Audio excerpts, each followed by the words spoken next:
Learn more on BBC Bitesize. BBC Sounds. Music, radio, podcasts. Hello and welcome to the Bitesize GCSE History podcast. This is the series designed to help you tackle your history GCSE. I'm Alice Loxton, author and historian. And I'm Anushka Lewis, history podcaster. We're here to help you dive a little deeper into Elizabeth I.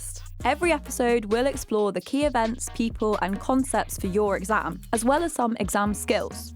We'll be using actors to read historical sources and imagined conversations between historical figures. And at the end of every episode, we'll do a quick quiz to make sure you've caught all the key details. Oh, I'm excited for that. Me too. There's absolutely loads to get stuck into. The Elizabethan period was a busy time. It sure was. And if you want to hear all the episodes in this podcast and the other history series, make sure you download the BBC Sounds app. So, before we can get really stuck into Elizabeth I, we need to look at what led her to the throne. Her dad was a pretty well-known and powerful guy. Oh, that guy in the big sleeves with the 6 wives. That's the one. Henry VIII. His first wife was Catherine of Aragon. They had a daughter, Mary, in the year 1516.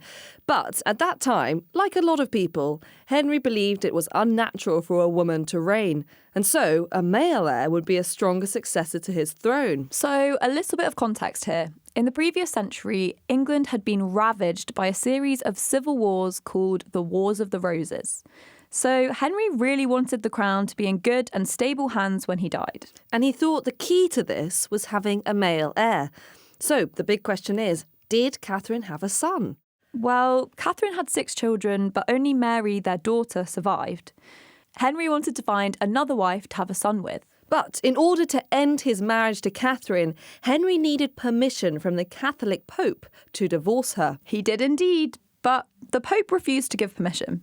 So Henry did something pretty radical. Yes, he broke with Rome, took over the church in England, called himself the supreme head, and granted himself a divorce. Problem solved, I guess. What happened next, Alice? Well, next he marries Anne Boleyn. Together they have a daughter, Elizabeth. I bet Henry wasn't exactly happy about that. Not really. He still didn't have a son, which he desperately wanted. So Anne had to go as well. Anne was accused of high treason and beheaded. Henry then married Jane Seymour and they had a son together, Edward. So finally, he got what he wanted, a son. When Henry VIII died, Edward became king, making him King Edward VI. But Edward died after just 6 years on the throne. He was only 14. He was replaced by his half-sister, Mary I, and when she died, Elizabeth became queen. The year was 1558, and Elizabeth was 25 years old. 25? That's basically my age. Being queen now would be so hard, I can hardly do my own laundry. I know, but Elizabeth was ready. She'd spent 25 years preparing, and a lot of people saw Elizabeth's reign as a fresh start. She was young. Ooh. She was single. Yes. And unlike her half-sister Mary, whose mother was Spanish, both Elizabeth's parents were English. It was felt she'd be loyal to the English people, not to foreign powers. She was also really clever. Let's hear a primary source from Elizabeth's tutor, Roger Ascham, published in 1570. This is a real source read by an actor. Apart from her abilities in Latin, Italian, French and Spanish, she also reads more Greek every day than some churchmen read Latin in a whole week. Most impressively, working within her own private chambers, she has developed the same ability to learn, understand, speak and write, that which only 1 or 2 university students could achieve in many years. Wow, pretty impressive. We can infer from that she was a well-educated monarch, and we know Elizabeth had some fans early on. But not everyone was happy. No, they weren't. Many Catholics believed that her parents' marriage was illegal because Henry had divorced his first wife to marry her mum. So therefore, they thought that Elizabeth was illegitimate and that she had no claim to the throne. That is not exactly ideal for her. Gonna cause a few problems, certainly. Okay, you might want to write this next bit down. Grab a pen and a piece of paper. Elizabeth had been raised a Protestant. Her half-sister, Mary I, who had been queen before her, was extremely Catholic and had made England a Catholic country again. And during Mary's reign, there were concerns that Elizabeth would be used as a figurehead for Protestant rebellions. So Elizabeth was imprisoned by her own sister before she became queen herself. So, as you're beginning to see, religious tensions were a theme throughout this period, and we'll talk a bit more about that in a later episode. But Anushka, what other problems faced Elizabeth once she became queen? Well, some people were worried about her ability to rule because she was a woman. The Christian religion taught that women should be under the authority of men. The word queen actually comes from the Anglo-Saxon wife of a king.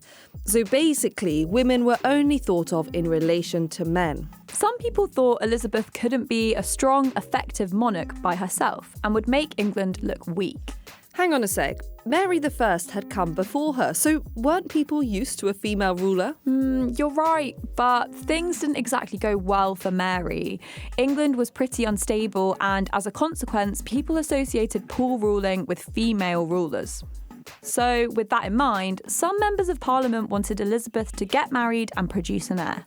OK, well, let's hear from Elizabeth I herself on this one. This is what she had to say to Parliament in 1566. It's read by an actor. At present it is not convenient, nor never shall be without some peril unto you, and certain danger unto me. So, although Queen Elizabeth was single, she was clearly not ready to mingle. No, she wasn't. She was very clear that this was her private business, and she would only marry when and if it was convenient. She was basically telling Parliament to back off and stop asking her about marriage, which I think is fair enough. Me too.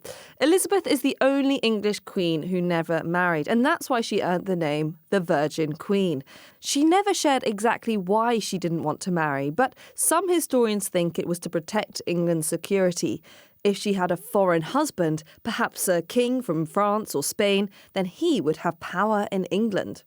Equally, if Elizabeth were to marry an English nobleman, it could cause arguments amongst the rest of England's nobility. I could see how that could be tricky. But that doesn't mean she was short of admirers. Absolutely not. She had plenty of men lining up for a chance to marry her, from English noblemen to foreign royalty. And by not choosing anyone, she kept her options open.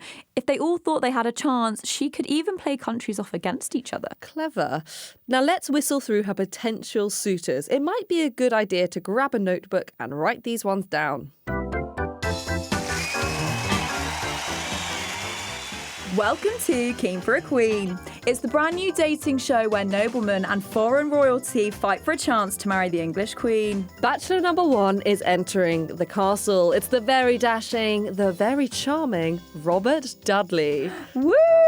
Robert Dudley, the Earl of Leicester, is an ambitious, good-looking guy, and there are rumours that he and Elizabeth are in love.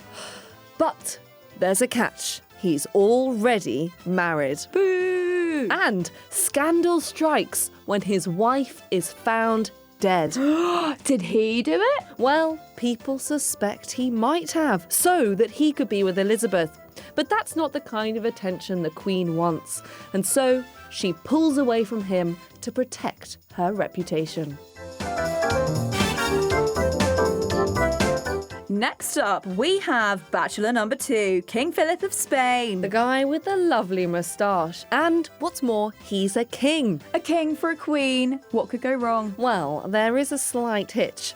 First up, he's a Catholic, but secondly, he's been married before. Okay, who was he married to? Well, it was actually Mary I, Elizabeth's sister. Her sister? Her sister. So it's no surprise people thought this was a bit of a dodgy option. And politically, it was a problem too. MPs were not a fan. They didn't want to encourage any more religious tensions by having a Catholic king in England. And they didn't want Spain to have influence within England's government. So Elizabeth played hard to get. She kept him waiting and then cautiously rejected his offer. Finally, getting down on one knee, it's Bachelor number 3. Francis, Duke of Alençon, was the heir to the French throne. Elizabeth strung him along for nearly a decade, But there were positives to marrying him. Well, yes, she'd have influence in France. But Francis was Catholic, and it was too risky to have French influence in England, so they never ended up tying the knot. A string of rejected proposals later, and Elizabeth had made it clear she would never marry. If you'd like to get to know Elizabeth's suitors or see what they look like, make sure to head to the BBC Bitesize website.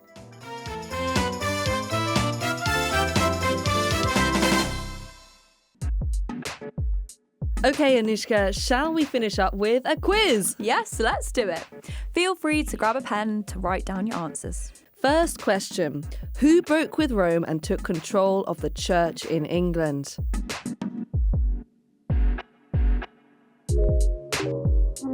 The answer is Elizabeth's father, Henry VIII. He did this to grant himself permission to divorce his first wife, Catherine of Aragon. Next question. Elizabeth had 2 siblings who ruled before her. Who were they?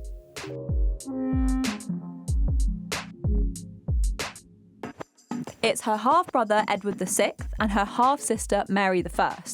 Edward died young and Mary imprisoned Elizabeth for her Protestant beliefs. Lovely sisterly behaviour there. Okay, next one. What is Elizabeth's nickname? A little hint, it has something to do with her decision around marriage.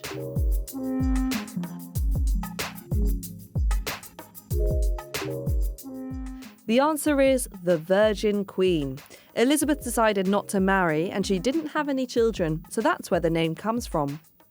Last question. Which king's proposal did Elizabeth reject?